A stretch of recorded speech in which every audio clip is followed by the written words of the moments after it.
Why the fuck does the Wii Rainbow Road seem like the 3DS Rainbow Road shtick going on?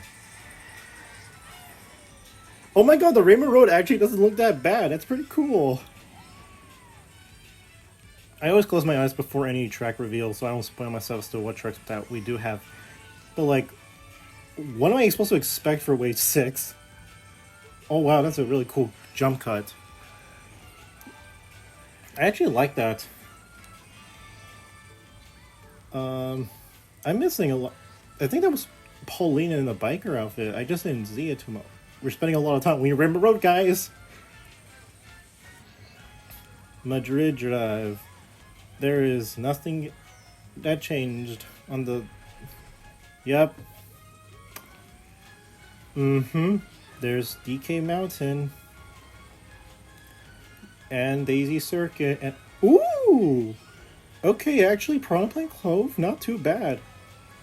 Let's go, baby! SNES Bowser Castle 3! And, of course, Romavanti. And, oh, they actually kept that? That's surprising. Whoa! Oh my god, it's Vegas Red! It's Vegas Red! It's Rosalina's Ice World! Oh my god, it's Rosalina's Ice World! Oh my god, it's Rosalina's Ice World!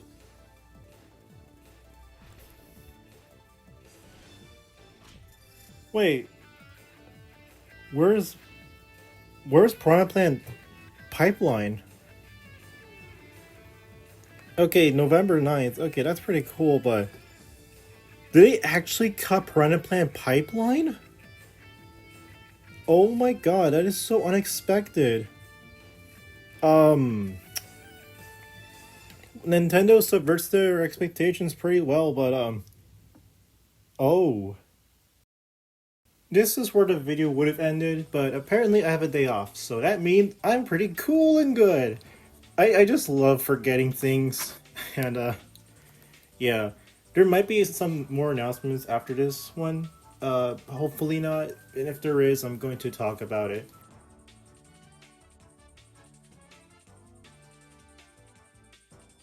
Anyway, let's all run down what the trailer has to offer because that's what I've done for since Wave 3.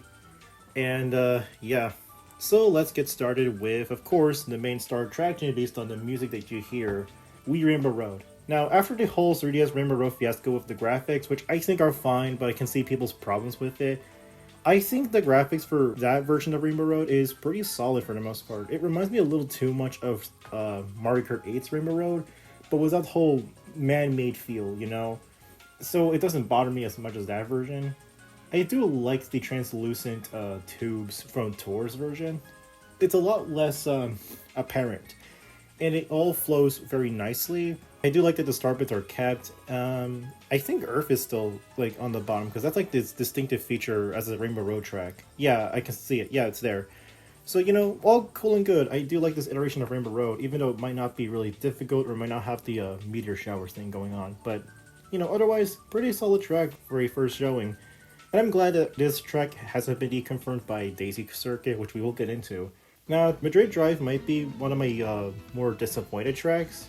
Not because it looks like it plays bad, but just because I expected it to at least have some slight changes given how some of the tour tracks beforehand had more similar changes happen to it, like Bangkok Rush or Los Angeles Laps. But it looks like it's just going to be the same as it was in Mario Kart Tour, except a little more detailed. So, you know, I can't really say much on that factor, other than, of course, the Goombas.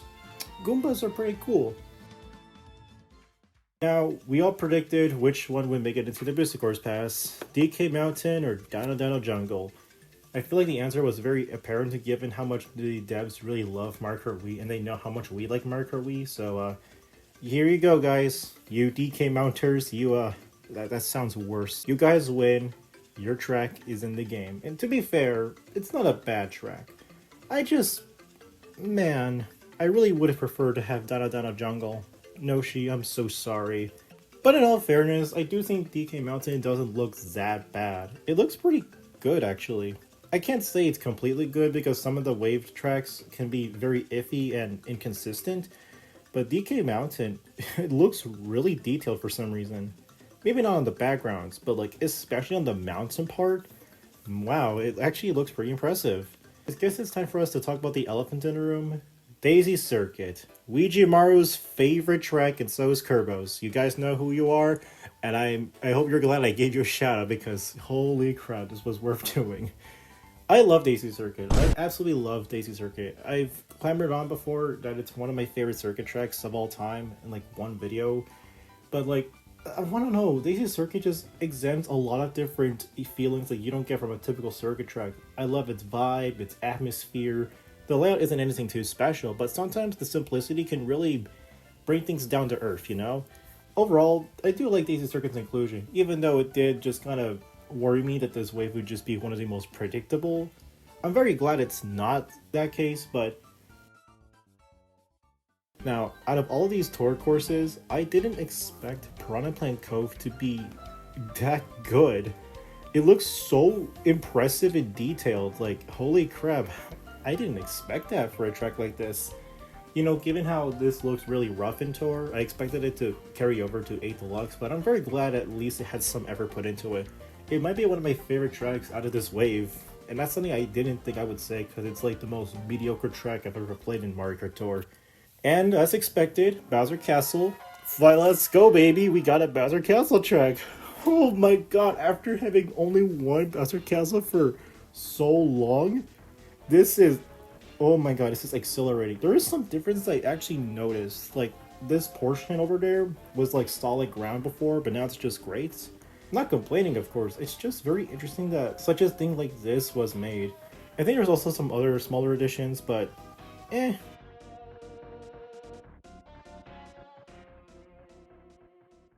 Romavanti is kind of what you expect it to look like. Nothing too impressive, nothing too special. It's yeah, it's just Romavanti. Nothing to really say about that. It's just average course. And now here's the one course I literally did not expect to see. Rosalina's Ice World. That's still a really dumb name, by the way, but I don't care. This is one of the most surprising additions for a wave I've ever seen. And it's like a course that I didn't think would even be possible after Daisy Circuit's inclusion, but I'm kind of glad Nintendo at least kept one surprise up their sleeve. And what better way than one of the snow courses? Personally, I would have preferred Frappe Snowland. That's my personal favorite ice track in the series, but other than that, Rosalina's Ice World isn't a bad of a choice. It makes sense to have at least one snow course after all, even though it may not seem likely at first glance. And I mean, I like Rosalina's Ice World, one of the more underrated gems of Mario Kart tracks. I somehow forgot to mention Piranha Plant Pipeline. Oops! Yeah, for some reason this track is not even included in Wave 6. I can't presume it's because it has the same name as Piranha Plant Cove, because the Japanese name says otherwise. So, was this track the scrapped Nitro? Because if that's the case, that's depressing. That's kind of sad too. I really wanted to see how this track would have played in Mario Kart 8. Although, maybe it's for the best, considering that based on mods that I've seen out of this track, it looks like it's like the most janky tour track you could ever play in a Mario Kart track.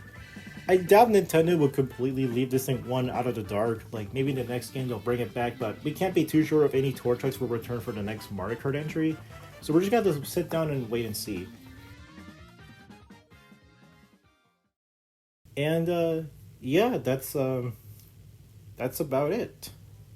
Now, of course, as of this recording, there's also going to be some extended footage and music, and I can't really comment on them at all, but I will give my thoughts quickly on how I feel about each of the musics being played for all 8 of these tracks, except Rim Road, of course, because that's the first thing you hear.